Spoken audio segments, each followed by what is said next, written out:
Being African is not a matter of race. It's a matter of a history, of a culture, of a struggle of a people. And the important thing is to be able to remember that, not to be disassociated from that, not to be torn from that, to carry that on into the future and to carry that on in changing the future.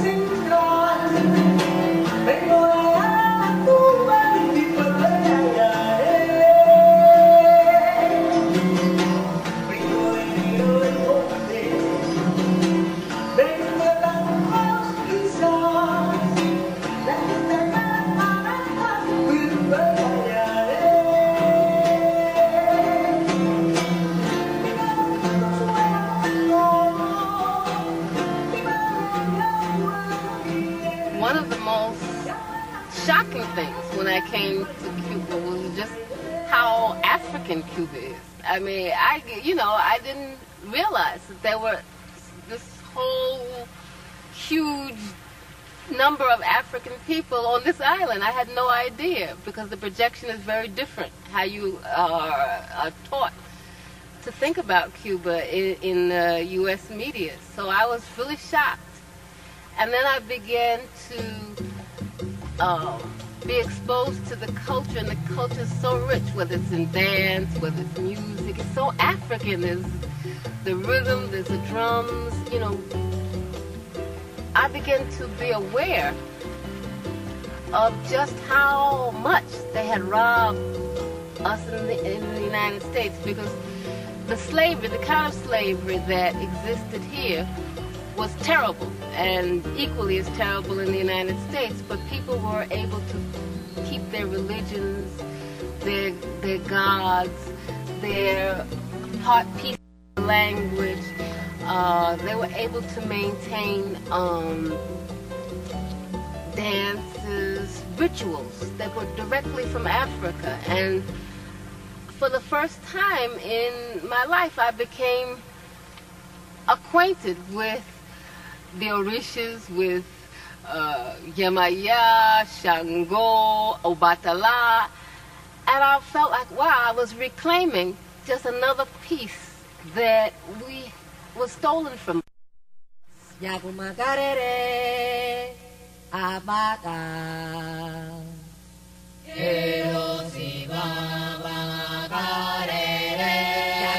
Yagumagarere, Alatariye.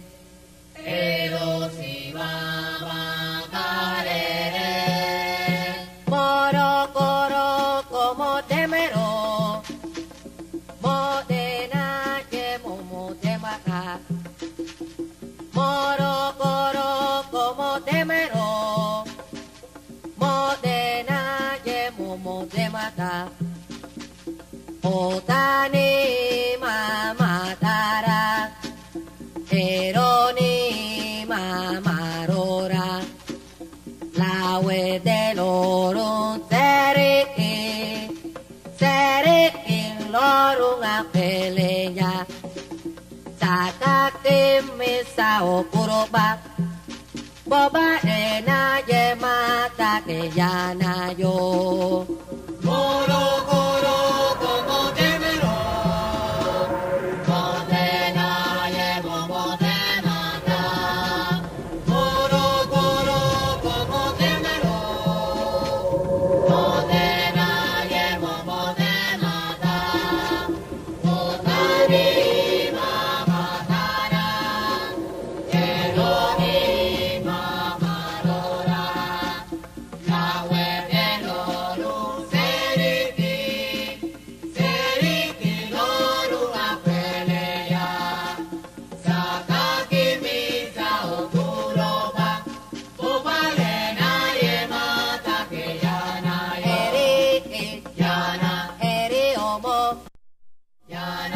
Black Panther Party came under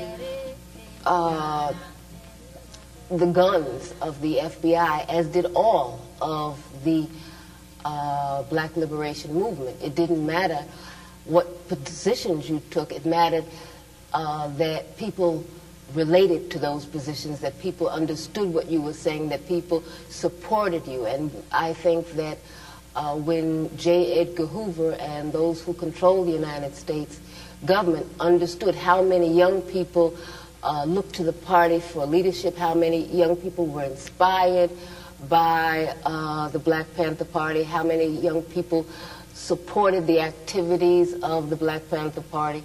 And it was, you know, people, just ordinary street people, working people, mothers, grandmothers who would come to the office and bring clothes, come to the office and make donations. So the government just perceived us as a threat because they understood that we were serious, they understood we were telling the truth, and they understood also that we were becoming a much more sophisticated opposition. We were not just the piece of pie opposition, but that we wanted a real structural change in the United States.